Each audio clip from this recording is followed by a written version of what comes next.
Hi mga kabiyahero! Nandito po tayo at para bumili ng itlog. Hindi po.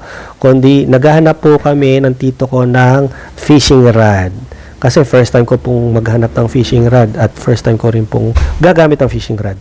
So una po namin pinuntahan ay ang Chims Japan Surplus. Bukod sa mga surplus na gagamitan, nagtitinda rin po sila ng eggs dito.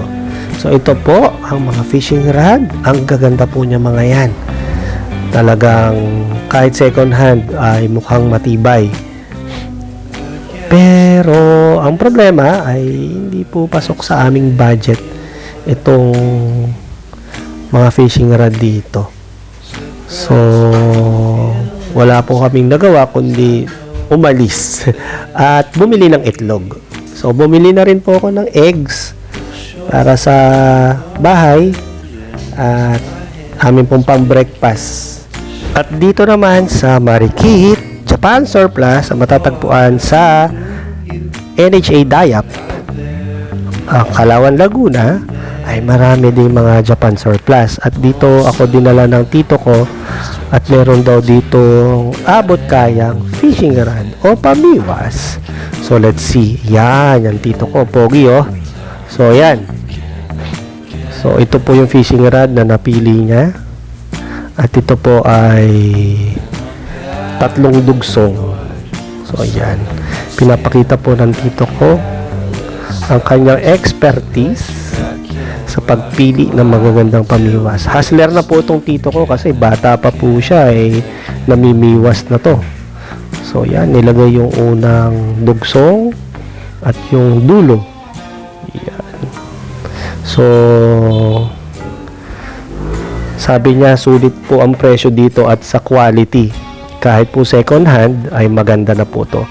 Ito pong pamiwas na to ay pwedeng gamitin sa dagat.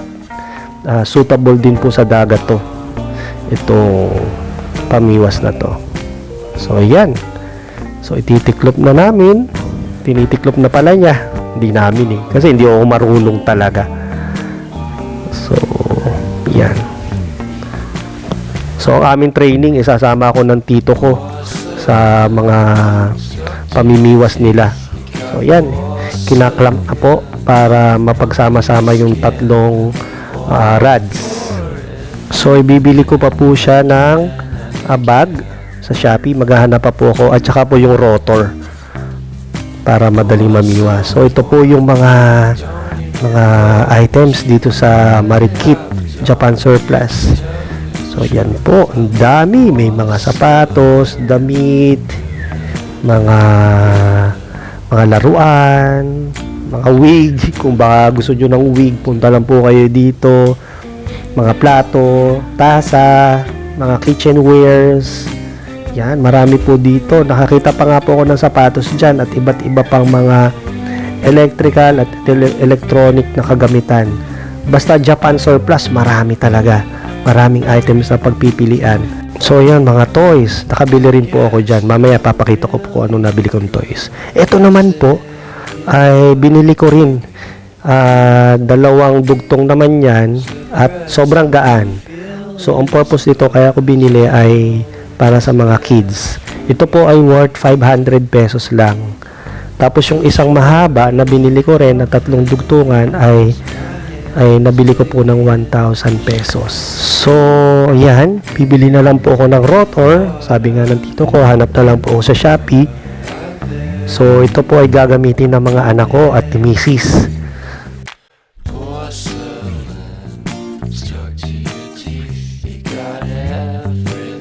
So, ito naman po ay maganda namang pamiwas. Very, very, very long to. Napakahaba po nito. Ang sabi po ng tito ko, ang tawag dito ay taw-taw. So ito po ay ginagamit sa dagat. So napakahaba oh. Pansin niyo yan? Sobrang haba. Pero hindi ko po binili yan kasi hindi na po kasi magkakasya sa aming sasakyan. O magiging bulky na siya, dagdag space pa po. So nung pag-uwi ko, ito naman po binuksan na ng mga kids ko yung binili kong toys for them.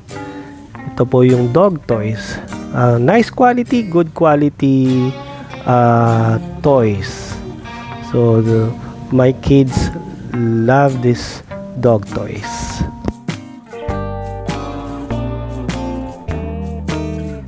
So mga kabiyahero, maraming salamat sa panonood ng aking munting adventure sa paghahanap ng fishing rod na magagamit namin in the future camping. So salamat po kabiyahero, bye!